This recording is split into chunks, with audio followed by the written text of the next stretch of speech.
I'm Stephanie Ellis. I chair two research ethics committees, the Cambridge Central one and the Coventry and Warwick REC. And I've been doing this work for 34 years now. So there's about 65 committees, I think, 62, 65 committees in the country at the moment. Each has just over a dozen members. Some are clinicians with medical expertise. Some people are people with other connections to the NHS.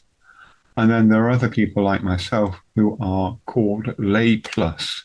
And that means we are just ordinary people off the street who add our little comments into the debate. And then we'll come to a decision about whether we think the research is ethically sensible and can be allowed to go ahead. I guess the key differences are A, consent, B, even if you have consented, if things go wonky in whatever way, you can protest. You can say, no, I don't like this game any longer. I'm going to stop playing.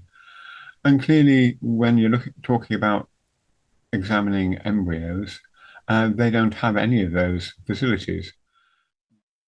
There was a research application where it was really difficult to understand why the researchers wanted to use embryos. And they said they'd gone through the process with others of making sure that it was all sensible and straightforward. And we spent a long time debating, did we feel convinced that that debate had happened? Did we feel convinced that there was a reason for doing the research? And this is a really hard debate.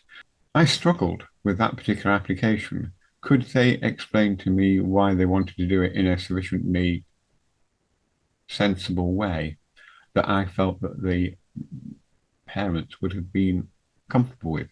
In the end, they did, but they had to admit there was an element of, well, we are scientists.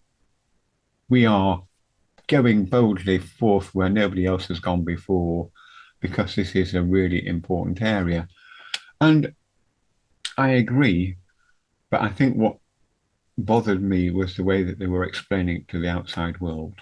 It's not for us to go and say whether the 14-day rule should be extended or not. That's a matter for Parliament or the rest of the bodies that are involved with it. And would we turn down a piece of research because it involved an embryo that was slightly older, but the rules had been changed? No, of course not. We would review it. But I think we might ask more questions.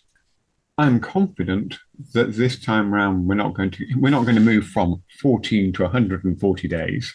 It's going to be a much smaller jump.